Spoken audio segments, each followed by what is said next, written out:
Fess Parker. That's my buddy. Okay. Here we go. My old buddy, Daniel Boone. I grew up watching Fess Parker, and Daniel Boone was a man, a big man. How about you? Daniel Boone is a favorite of mine. This is a painting that hangs in the Kentucky State Capitol. The Sycamore Shoals Treaty is called.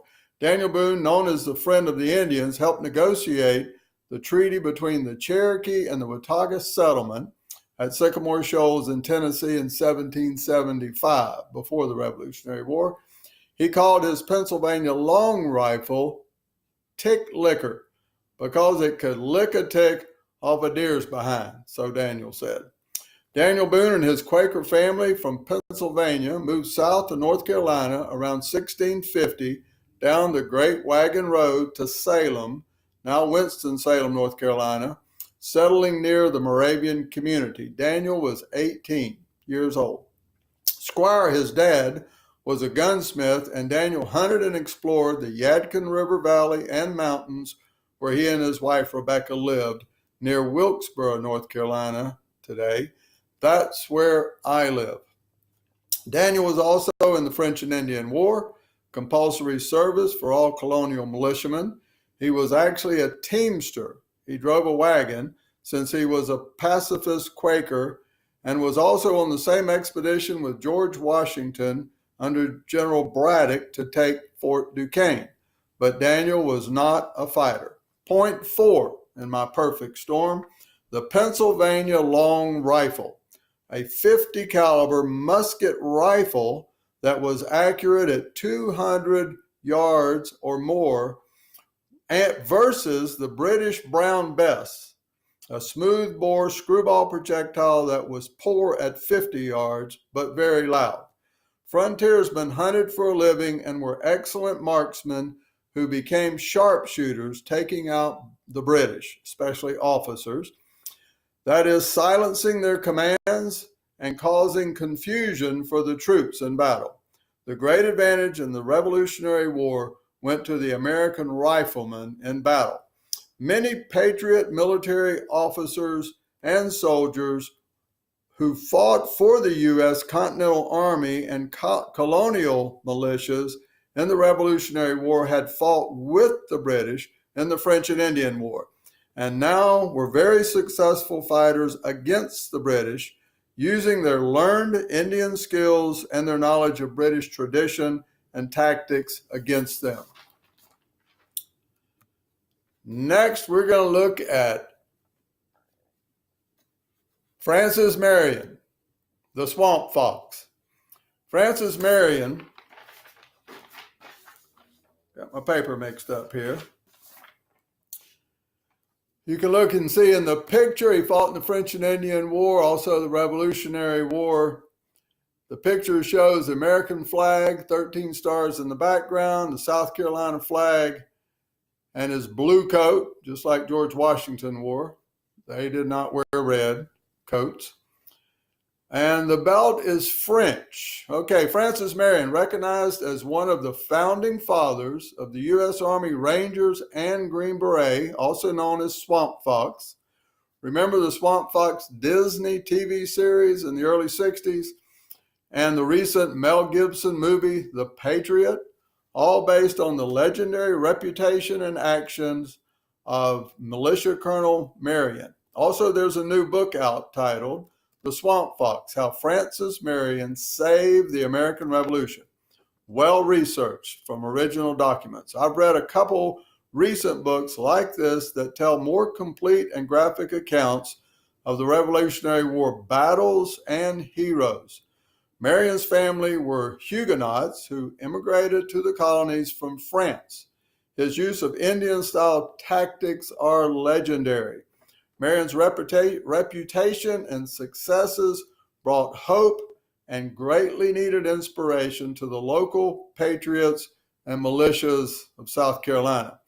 After 5 years of relative stalemate in the Northern Campaign, and many lives lost on both sides from battles, disease, and even starvation, a different strategy was starting to work in the South. Here's a battle scene. Francis Marion led a band of around 50, sometimes 20, up to 70, or even 150 in one instance, experienced fighters who ambushed British regulars and loyalist militias. The loyalists sided with the British, and then disappeared into the swamps in the low country of South Carolina. He also supplied valuable intel to the U.S. Continental Army deployed in South Carolina. Legend and historical records testify to his inspiration and personal rapport with his followers called Marion's Men. Also made for some really good TV shows. You can still watch these on YouTube. They're posted now. I've watched a few of them. I really enjoy them. I was drafted and spent 2 long years.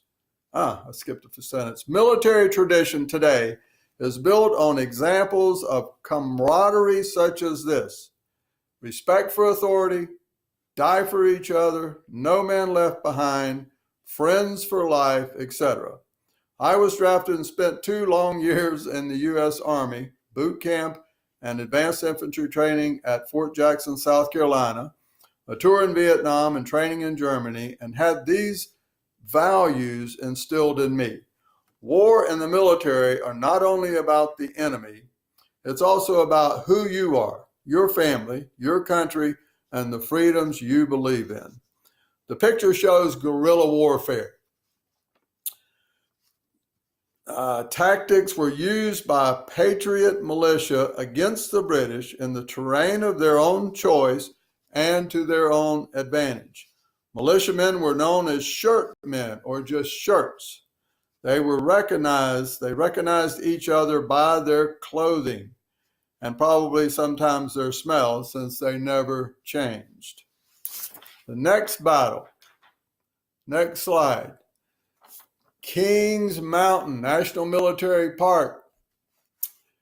My favorite battle heroes were the Over Mountain Men, good old boys from militias in Tennessee, Virginia, North Carolina, and South Carolina, who came down to engage British Major Patrick Bulldog Ferguson and his 900-plus loyalists who were terrorizing Patriot families all over North and South Carolina. This is the Watauga Settlement. This is the gathering at Sycamore Shoals, Tennessee, on the Watauga Settlement in September 1780 to begin the march south to hunt down British Major Ferguson, who was last seen in North Carolina. Note the women who came out to see their husbands and sons off to battle.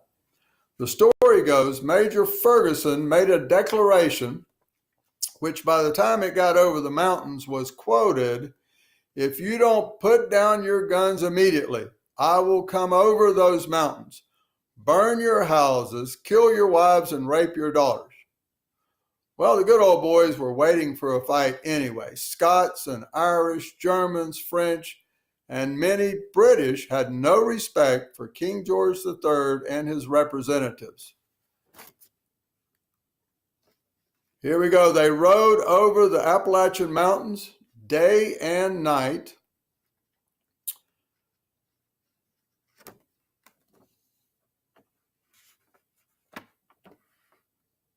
Burning, lost my place. Yeah. Joining militia, next slide, from North Carolina at Quaker Meadows near Morganton, North Carolina. These are reenactors that are crossing the Catawba River down at Quaker Meadows. These guys like to get into this stuff. About 2,000 men in total came down, determined to find Major Ferguson. And on tips from local farmers, given their location on Kings Mountain, and specifically from a farm girl who had delivered milk to the soldiers the day before, they organized a surprise early morning attack up the sides of the ridge where the enemy was camped in a clearing on top, letting out Indian war whoops They were called the Yelling Boys, catching them in crossfire from behind trees and rocks, inflicting heavy casualties. Approximately 100 were killed, over 800 captured, with only losing very few themselves. Here we go. Major Ferguson had been ID'd by the milk girl as wearing a red checked shirt. He was also known to wield a sword and blow commands to his troops with a loud whistle. And they got him. Riddled with 9 holes, some received after he lay on the ground, dying, or maybe after he was already dead. This patriot victory at Kings Mountain has been called the turning point of the Revolutionary War.